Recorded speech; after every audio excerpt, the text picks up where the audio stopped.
Antarctica, पृथ्वी की सबसे ठंडी जगह। इससे ठंडी जगह इस पृथ्वी पर है ही नहीं। यहाँ बर्फ की इतनी मोटी चादर है कि वो अगर पिघल जाए तो दुनिया में प्रलय आ जाएगी। यहाँ पर लगभग 300 किलोमीटर की स्पीड से हवाएं चलती है, जो कि एक बिल्डिंग को आसानी से गिरा सकती है। इस वीरान और बर्फीली जगह में कोई भी जीव नहीं पाया जाता है। इस जगह पर कोई भी इंसान नहीं जाता है और इस जगह पर किसी भी देश का अधिकार नहीं है। यही नहीं, इस जगह पर एलियन का बसेरा है, क्योंकि इस जगह पर एलियन के सबूत पाए गए हैं। दोस्तों, अक्सर आपने अंटार्कटिका के बारे में ये बातें कहीं ना कहीं सुनी होगी। आज डिजिटल डिस्कवरीज इन सभी दावों को लेकर एक रिसर्च वीडियो लाया है, जिसमें आप अंटार्कटिका के रहस्य और उसके राज के बारे में एकदम सटीक जानकारी से रूबरू होने वाले हैं। देर न करते हुए चलते हैं अंटार्कटिका के रेगिस्तान में। दोस्तों, मैंने अंटार्कटिका को रेगिस्तान क्यों कहा, वो आगे वीडियो में जानेंगे। दुनिया के 7 महाद्वीपों में गिना जाने वाला ये क्षेत्र आता है, जिसे अंटार्कटिका महाद्वीप के नाम से जाना जाता है। महाद्वीप उसे कहते हैं जो पृथ्वी के बड़े से भूभाग में फैला ठोस क्षेत्र हो। यह बड़े महाद्वीपों की लिस्ट में 5वें स्थान पर आता है। यह पृथ्वी के दक्षिणी ध्रुव पर स्थित है, जिसका क्षेत्रफल 140 लाख वर्ग किलोमीटर तक है। यह इतना है कि इसमें ऑस्ट्रेलिया जितने बड़े 2 देश आ सकते हैं। पृथ्वी का इतना बड़ा भाग आज भी वीरान पड़ा हुआ है। इस भाग पर किसी भी देश का स्थायी कब्जा नहीं है। हालांकि 7 देश जैसे New Zealand, Australia, France, Norway, United Kingdom, Chile और अर्जेंटीना जैसे देश इस पर अपना अधिकार मानते हैं, लेकिन अभी आधिकारिक रूप से ये मान्य नहीं है। अंटार्कटिका को बर्फ का रेगिस्तान कहा जाता है, क्योंकि यहाँ पर बर्फ की भारी मात्रा है, लेकिन बारिश न के बराबर होती है, जो लगभग 200 मिलीमीटर के आसपास दर्ज की गई है। हालांकि बारिश यहाँ न के बराबर मान सकते हैं, क्योंकि बारिश अगर थोड़ी बहुत होती भी है तो वो सतह तक आते आते स्नो टाइप की हो जाती है, जिसे बर्फ की बारिश कहते हैं। अंटार्कटिका का पूर्वी भाग पश्चिमी भाग की अपेक्षा अधिक ऊंचाई में स्थित होने के कारण अपेक्षाकृत अधिक ठंडा रहता है। इस क्षेत्र का कोई भी टाइम जोन नहीं है। यहाँ मुख्यतः 2 दक्षिणी ध्रुव हैं। जब आप ग्लोब देखते हो तो देखते होंगे कि एक रेखा उत्तरी ध्रुव से दक्षिणी ध्रुव की तरफ आकर एक केंद्र बिंदु पर मिल जाती है। ये केंद्र बिंदु ऐसा है जो एक ही स्थान पर रहता है, बाकी इसके चारों किनारे वाले क्षेत्र घूमते रहते हैं। दक्षिणी पश्चिमी ध्रुव की अपेक्षा दक्षिणी पूर्वी ध्रुव अधिक ठंडा और शुष्क रहता है। इसकी ऊंचाई भी ज्यादा है। इस ध्रुव पर एक तारा समान ऊंचाई पर चक्कर लगाता है और इस बिंदु पर कभी भी अस्त नहीं होता है। अंटार्कटिका बहुत ही ठंडा स्थान है। सर्दियों के दौरान कई सप्ताहों तक यहाँ सूर्योदय नहीं होता और गर्मियों के दौरान दिसंबर के अंत से मार्च के अंत तक सूर्यास्त नहीं होता। अगर ध्रुव के केंद्र की बात की जाए तो यहाँ 6 महीने की सर्दियां होती हैं और इतने समय तक सूर्योदय नहीं होता, और जब सूर्योदय होता है तो 6 महीने की लंबी गर्मी के साथ आप यहाँ दिन के किसी भी समय खड़े होकर सूरज को क्षितिज के ऊपर घड़ी की उल्टी दिशा में अपने चारों ओर घूमते हुए देख सकते हैं। दक्षिणी ध्रुव पर पहुंचना बहुत ही कठिन है। यह समुद्र और समतल समुद्री बर्फ से ढका हुआ है। दक्षिणी ध्रुव का केंद्र बहुत ऊंचे स्थान पर है। यह उन स्थानों से बहुत दूर है जहां पर वैज्ञानिकों की बस्तियां हैं। यहाँ जाने वाले जहाजों को प्रायः बर्फीले समुद्री रास्ते से होकर जाना पड़ता है।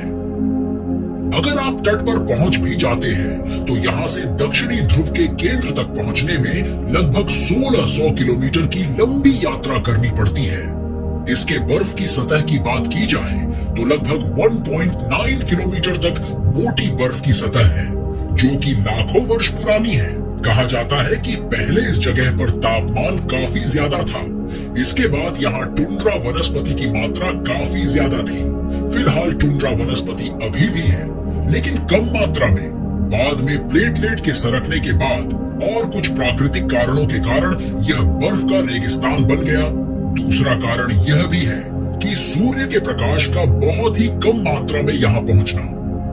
पृथ्वी के लगभग 90% बर्फ 2 जगह पर पाए जाते हैं, एक ग्रीनलैंड और दूसरा अंटार्कटिका में। यहाँ पर पृथ्वी का लगभग 70% से ज्यादा पीने लायक पानी मौजूद है, जो एकदम मिनरल वाटर की तरह साफ है, लेकिन सिर्फ बर्फ के रूप में।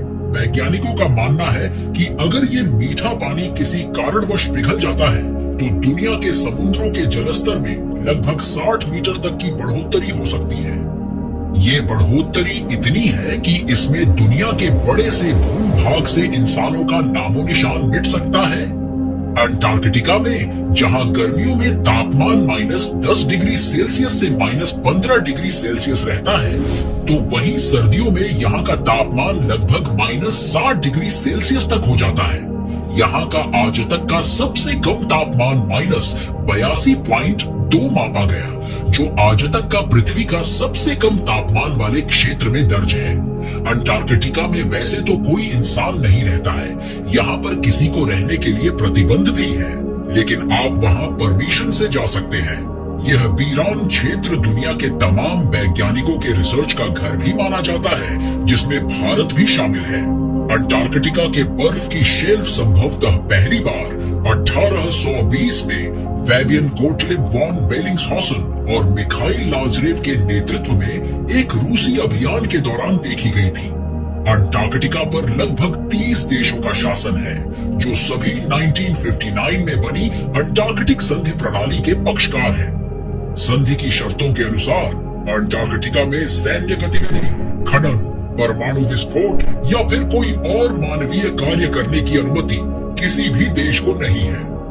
गर्मियों के महीनों के दौरान लगभग 5000 लोग यहाँ पर बने अनुसंधान स्टेशनों पर रहते हैं, और सर्दी आते ही यह आंकड़ा घटकर लगभग 1000 हो जाता है।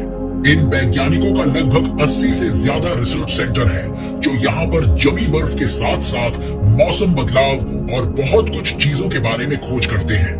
यह क्षेत्र चारों ओर समुद्र से घिरा है। समुद्री तूफान और हवाएं यहाँ बिना किसी रोक टोक के बहती है।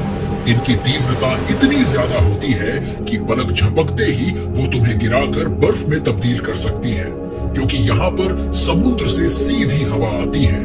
अंटार्कटिका में इस ग्रह की सबसे तेज काटाबैटिक हवाएं हैं, जो चौंका देने वाली हैं। ये हवाएं 200 मील प्रति घंटे तक पहुंच सकती हैं। अगर यहाँ के जीव की बात करें तो एम्पेरर पेंगुइन जैसे जीव का नाम पहले आता है। ये जीव अंटार्कटिका के पश्चिमी तट के पास रहते हैं। ये बर्फ की सतह पर रहते हैं और अपने भोजन की तलाश में समुद्र में गोता लगाते हैं। इनका शरीर यहाँ के तापमान के लिए बिल्कुल अनुकूल रहता है।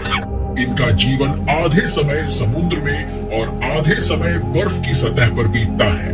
यह उड़ नहीं सकते, पर ये मनुष्य की तरह 2 पैरों पर चलते हैं। समुद्र में गोता लगाकर ये मछली और कुछ जलीय जीव खाते हैं। प्रजनन के लिए ये बर्फ की सतह पर आते हैं। ये अंडे देते हैं और उन अंडों पर बैठकर उनको गर्मी देते हैं। ये एक अच्छे पेरेंट्स की भूमिका निभाते हैं। अंडों को गर्म करते हुए इनको दिक्कतों का सामना करना पड़ता है, फिर भी ये अपने कर्तव्य से पीछे नहीं हटते हैं। वैज्ञानिक बढ़ते ग्लोबल वार्मिंग और पिघलते बर्फ को लेकर इनके अस्तित्व को लेकर चिंतित रहते हैं। अंटार्कटिका के समुद्र में सील के साथ साथ और भी जीव पाए जाते हैं। यहाँ सिर्फ शीतानुकूलित पौधे और जीव ही जीवित रह सकते हैं, जिनमें पेंगुइन, सील, निमेटोड, टार्डिग्रेड, पिस्सू, विभिन्न प्रकार के शैवाल और सूक्ष्म जीव के अलावा टुंड्रा वनस्पति भी शामिल है। इस दुनिया में ऐसे 2 ही जगह है जहां कोई भी प्रजाति का सांप नहीं पाया जाता है, एक न्यूजीलैंड और एक अंटार्कटिका। दोस्तों, कुछ लोगों का मानना है कि अंटार्कटिका एलियन का बसेरा है, लेकिन मैं आपको बता दूं ये बात एकदम से अफवाह है। आज तक यहाँ एलियन सभ्यता के कोई भी सबूत नहीं मिले हैं। दोस्तों, इस वीडियो को बनाने का लाभ तभी मिलेगा जब आप चैनल को सब्सक्राइब करेंगे और हमें भी मोटिवेट मिलेगा। मिलते हैं अगले वीडियो में एक नए रोचक टॉपिक को लेकर। तब तक के लिए नमस्कार।